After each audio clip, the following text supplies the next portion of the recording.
this big third grader came up to me and he's just like, "Hey, are you Chinese?" I'm like, "No." He's like, "Are you Japanese?" I was like, "No." And he's like, "Then what are you?" These like three white professors looking at me saying like, "Oh, so can we use your minorityness to, to get money?" Kids just calling me chink or go back to the rice fields, go back to Vietnam.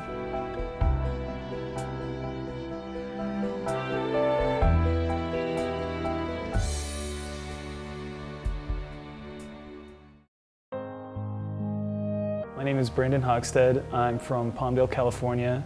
My mom moved here in the mid-70s, and she came here looking just to, to restart her life. A certain mentality that she did raise us to have was an awareness of how good we have it and how we need to appreciate that and not take anything for granted, especially what we have and the people we're with.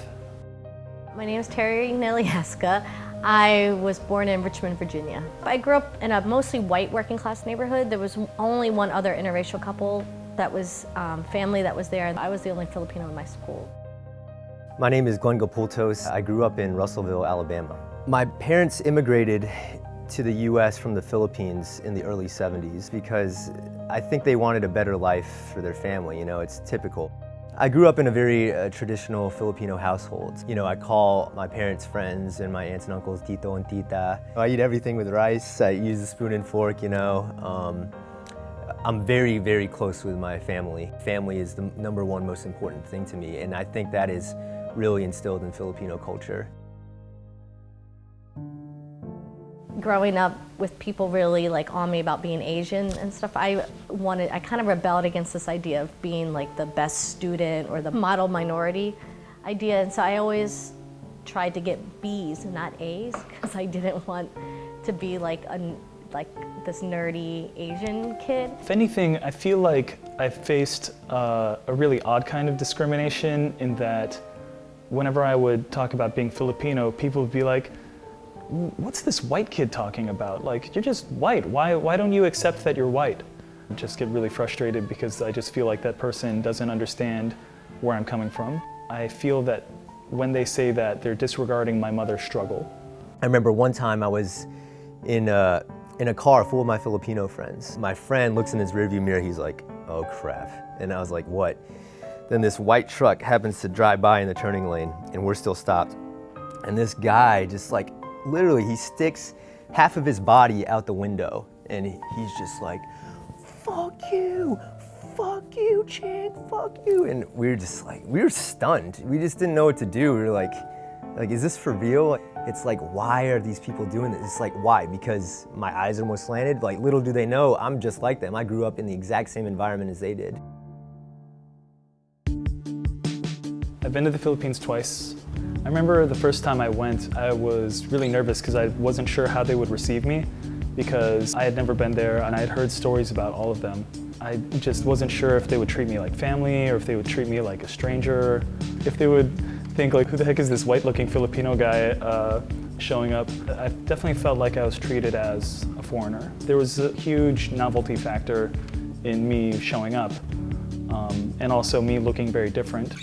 It was more eye-opening being there, I knew that I shouldn't take certain things for granted. I remember playing basketball in the village where my grandmother lives. I played with my brothers and I remember I didn't really have the right sneakers for it, and we were playing with all the village kids, and I was complaining to my brother. I was like, "Man, I have no traction on this court, this is so hard to play here." And he's like, "Dude, what are you talking about? Look at all the other kids." And I look over and they're all wearing, slippers or chinelas, in Tagalog, or they're barefoot, and I was like, yeah, I definitely shouldn't complain. So in 2005, I decided to go back to the Philippines. Here in the US, I started doing activism as a second-gen Filipino, thinking about my family in the Philippines. My family in the Philippines is still, they're not rich. It is a real shocker to see, to imagine that we are living like this here in the US, and then our family, who's just as smart and just as hardworking,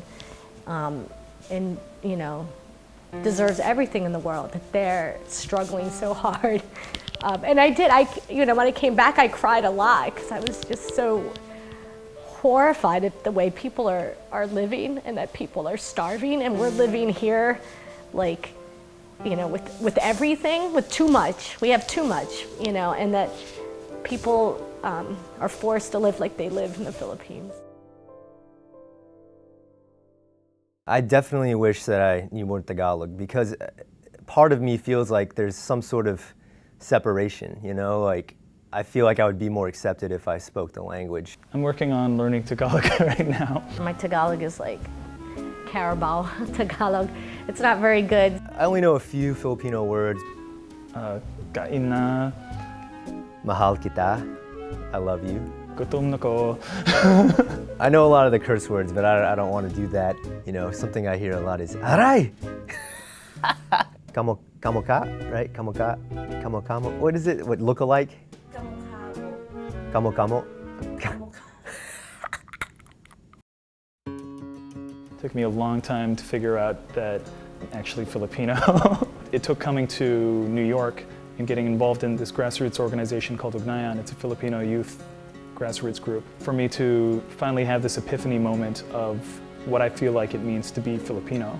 And I realized the common experience, the common history that we all have. I think we struggle more as, in some ways than other cultures because we were colonized by the U.S. and our history was like even in the Philippines they teach more American history than they do Filipino history, and you know that was all on purpose. When America colonized the Philippines, one of the first things they did was send in American teachers and American textbooks so they could colonize our minds, as Bob Marley would say.